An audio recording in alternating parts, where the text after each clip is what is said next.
नमस्कार दोस्तों, आज हम आपके लिए गज महालक्ष्मी की पौराणिक कथा लेकर आए हैं। कथा सुनने के बाद आप हमारे चैनल को सब्सक्राइब करें, बेल आइकन को प्रेस करें ताकि हमारी वीडियो की नोटिफिकेशन सबसे पहले आप तक पहुंचे। वीडियो को लाइक और शेयर जरूर करें। जब कुंती के महल में पूजा गया ऐरावत, एक समय महर्षि श्री वेदव्यास जी हस्तिनापुर पधारे। उनका आगमन सुन महाराज धृतराष्ट्र उनको आदर सहित राजमहल में ले गए। स्वर्ण सिंहासन पर विराजमान कर उनका पूजन किया।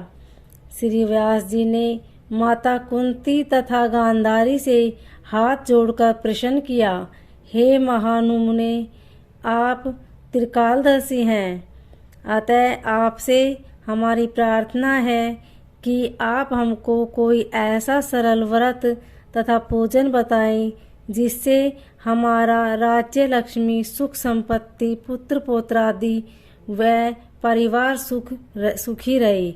इतना सुन श्री वेदव्यास जी कहने लगे, हम एक ऐसा व्रत पूजन का वर्णन करते हैं जिससे सदा लक्ष्मी जी का निवास होकर सुख समृद्धि की वृद्धि होती है। यह श्री महालक्ष्मी जी का व्रत है। इसे गज लक्ष्मी व्रत भी कहा जाता है, जिसे प्रतिवर्ष आश्विन कृष्ण अष्टमी को विधिवत किया जाता है। हे महामुने, इस व्रत की विधि हमें विस्तार पूर्वक बताने की कृपा करें। तब व्यास जी बोले, हे देवी, यह व्रत भाद्रपद शुक्ल अष्टमी से प्रारंभ किया जाता है। इस दिन स्नान करके 16 सूत के धागे का डोरा बनाए, उसमें 16 गांठ लगाए, हल्दी से पीला करे। प्रतिदिन 16 दूब व 16 गेहूं डोरे को चढ़ाएं।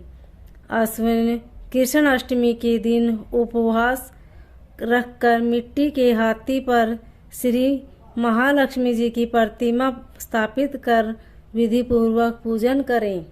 इस प्रकार श्रद्धा भक्ति सहित महालक्ष्मी जी का व्रत पूजन करने से आप लोगों की राज्य लक्ष्मी में सदा अभिवृद्धि होती रहेगी। इस प्रकार व्रत का विधान बतलाकर श्री वेदव्यास जी अपने आश्रम को प्रस्थान कर गए। इधर यमुना सर समयानुसार भाद्रपद शुक्ल अष्टमी से गांधारी तथा कुंती अपने अपने महलों में नगर की स्त्रियों सहित व्रत का आरंभ करने लगी। इस प्रकार 15 दिन बीत गए। 16वें दिन आश्विन कृष्ण अष्टमी के दिन गांधारी ने नगर की सभी प्रतिष्ठित महिलाओं को पूजन के लिए अपने महल में बुलवा लिया। माता कुंती के यहाँ कोई भी महिला पूजन के लिए नहीं आई। साथ ही माता कुंती को भी गांधारी ने नहीं बुलाया। ऐसा करने से माता कुंती ने अपना बड़ा अपमान समझा। उन्होंने पूजन की तैयारी नहीं की एवं उदास होकर बैठ गई। जब पांचों पांडव युधिष्ठिर, अर्जुन, भीम, नकुल और सहदेव महल में आए तो कुंती को उदास देखकर पूछा, हे माता, आप इस प्रकार उदास क्यों हैं? आपने पूजन की तैयारी क्यों नहीं की? तब माता कुंती ने कहा, हे पुत्र, आज महालक्ष्मी जी के व्रत का उत्सव गांधारी के महल में मनाया जा रहा है। उन्होंने नगर की समस्त महिलाओं को बुला लिया और उसके 100 पुत्रों ने मिट्टी का एक विशाल हाथी बनाया, जिस कारण सभी महिलाएं उस बड़े हाथी का पूजन करने के लिए गांधारी के यहाँ चली गई, लेकिन मेरे यहाँ नहीं आई। यह सुनकर अर्जुन ने कहा, हे माता, आप पूजन की तैयारी करें और नगर में बुलावा लगवा दें कि हमारे यहाँ स्वर्ग के ऐरावत हाथी की पूजन होगी। इधर माता कुंती ने नगर में ढिंढोरा पिटवा दिया और पूजा की विशाल तैयारी होने लगी। उधर अर्जुन ने बाण के द्वारा स्वर्ग से ऐरावत हाथी को बुला लिया। इधर सारे नगर में शोर मच गया कि कुंती के महल में स्वर्ग से इंद्र का ऐरावत हाथी पृथ्वी पर उतारकर पूजा जाएगा।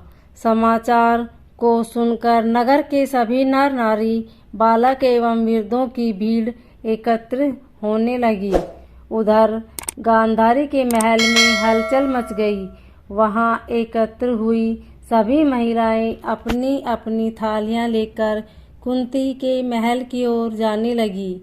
देखते ही देखते कुंती का सारा महल ठसाठस भर गया। माता कुंती ने ऐरावत को खड़ा करने हेतु अनेक रंगों के चौक पुरवाकर नवीन रेशमी वस्त्र बिछवा दिए।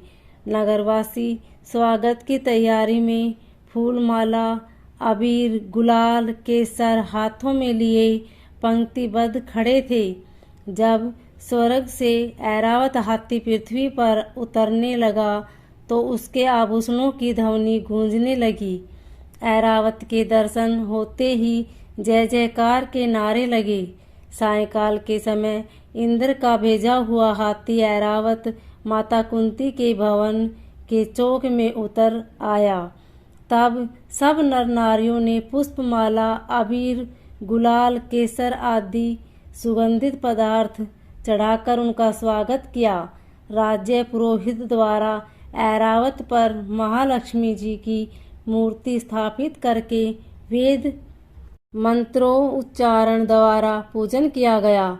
नगरवासियों ने भी महालक्ष्मी पूजन किया।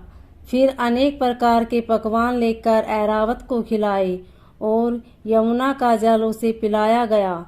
राज्य पुरोहित द्वारा स्वास्ति वाचन करके महिलाओं द्वारा महालक्ष्मी का पूजन कराया गया। 16 गांठों वाला डोरा लक्ष्मी जी को चढ़ाकर अपने अपने हाथों में बांध लिया। ब्राह्मणों को भोजन कराया गया। दक्षिणा के रूप में स्वर्ण आभूषण, वस्त्र आदि दिया गया।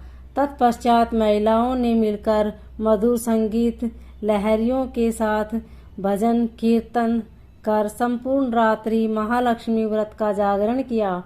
दूसरे दिन प्रातः राज्य पुरोहित द्वारा वेद मंत्रोच्चारण के साथ जलाशय में महालक्ष्मी की मूर्ति का विसर्जन किया गया।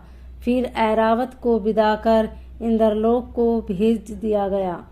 इस प्रकार जो स्त्रियां श्री महालक्ष्मी जी का विधि पूर्वक व्रत एवं पूजन करती है उनके घर धन धान्य से पूर्ण रहते हैं तथा उनके घर में महालक्ष्मी जी सदा निवास करती है। इस हेतु महालक्ष्मी जी की यह स्तुति अवश्य बोले। श्री महालक्ष्मी नमस्तुभ्ये सुरेश्वरी, हरिप्रिय नमस्तुभ्ये दयानि।